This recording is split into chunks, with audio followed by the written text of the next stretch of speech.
Este vídeo é um corte da entrevista do advogado e professor Castro Rocha ao ICL. Pode ser encontrado completo no canal do Instituto e não tem a intenção de criar um salvador da pátria. Sociedades avançadas não precisam de super-heróis ou salvadores da pátria. Salvadores da pátria não existem. Aquele que faz o seu trabalho de forma competente e dentro da legalidade consegue desmontar as bombas da corrupção intelectual. É isso. Vejam o filme.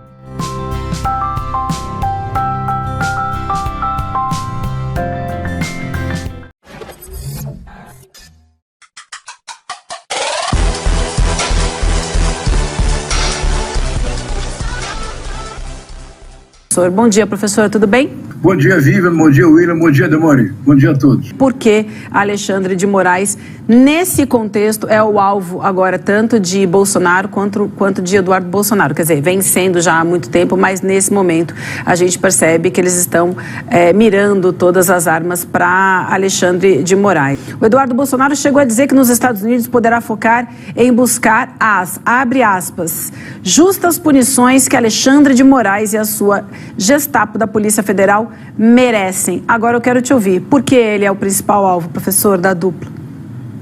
Vamos lá, Vivian. Vamos voltar ao passado recente. Em 2020, no auge da força do bolsonarismo, no curral no Palácio do Planalto, aquele local em que ele sempre estava, o Bolsonaro fez um discurso e acabou com aquele famoso, dizendo assim, acabou o PORRA, referindo-se ao ministro Alexandre de Moraes. Por que já em 2020?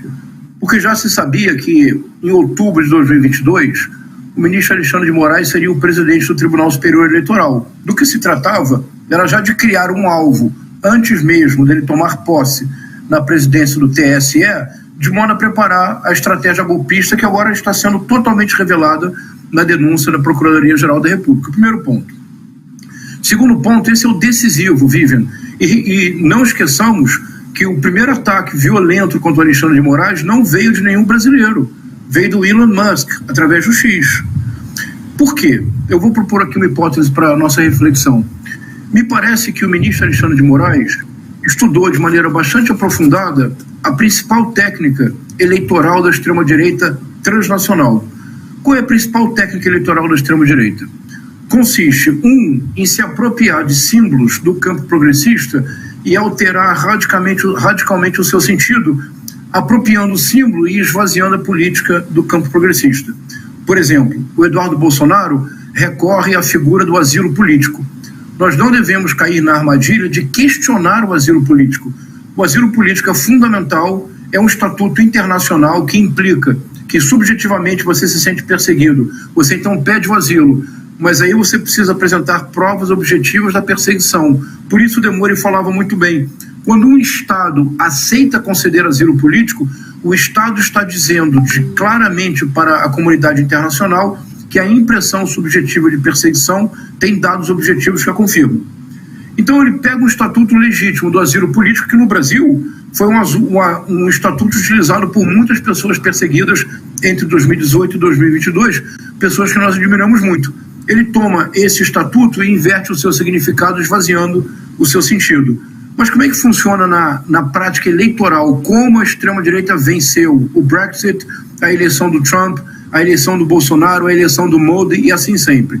Recordemos 2018 no Brasil. Todos vocês se recordam da mamadeira erótica? Claro. É uma fake news absurda. Eu assisti o vídeo, porque eu participo de grupos bolsonaristas. O vídeo é patético.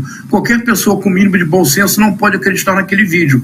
Mas 50 milhões de pessoas acreditaram no vídeo. Deram um voto a Bolsonaro na urna. E neste sentido, se uma fake news começa a circular e produz um efeito que eu chamo de bola de neve, que leva a um contágio, e a partir de um determinado ponto é um ponto de não retorno, nós temos que parar de falar em fake news, porque aqui o fake news tornou-se realidade política objetiva. Mas como que isso ocorre? Qual é a engenharia para que isso ocorra? É indispensável que a fake news circule com alguma aparência de credibilidade, produzindo o efeito bola de neve, que produz o contágio que leva a destruição completa da distinção entre falso e verdadeiro. Sem isso, a extrema-direita não viceja. Como é que a extrema-direita encontrou a fórmula ideal para fazê-lo? Nas eleições do Brexit, do Trump, do Bolsonaro em 2018, do Modi na Índia, etc. Basta apresentar uma denúncia falsa, evidentemente falsa, sabidamente falsa.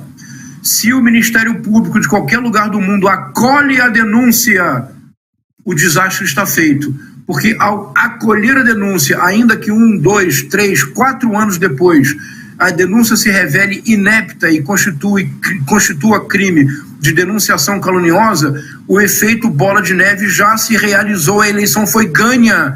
Muitas eleições foram ganhas com essa estratégia. Para concluir, qual é a metodologia que o Alexandre de Moraes desenvolveu, que é brilhante e que tem interesse para a jurisprudência internacional? Porque a extrema-direita viceja porque comete crimes na esfera digital e a justiça é analógica. E nessa defasagem temporal, eles ganham eleições, manietam a justiça e nunca são punidos. O que fez Alexandre de Moraes, Demore e William Vivian? Algo genial e simples. Se alguém apresenta uma denúncia grave, é porque já possui indícios. Se não possuir indícios robustos, não é denúncia, é denunciação caluniosa. Então, o Alexandre de Moraes evitou o efeito bola de neve que se tentou fazer em 2022 no Brasil, dizendo: se o senhor apresenta uma denúncia de tal gravidade e eu acredito na boa-fé do senhor, me apresente em 24 horas as provas robustas que fizeram o senhor apresentar a denúncia. Ele cortou na raiz a possibilidade do efeito bola de neve. Essa jurisprudência do Alexandre de Moraes deverá tornar-se, anotem o que eu estou dizendo, deverá tornar-se um modelo internacional e a extrema-direita não perdoa o Alexandre de Moraes por isso. Essa metodologia impede o efeito bola de neve, não possibilita o contágio, a extrema-direita não consegue produzir a vitória eleitoral com base nesse contágio.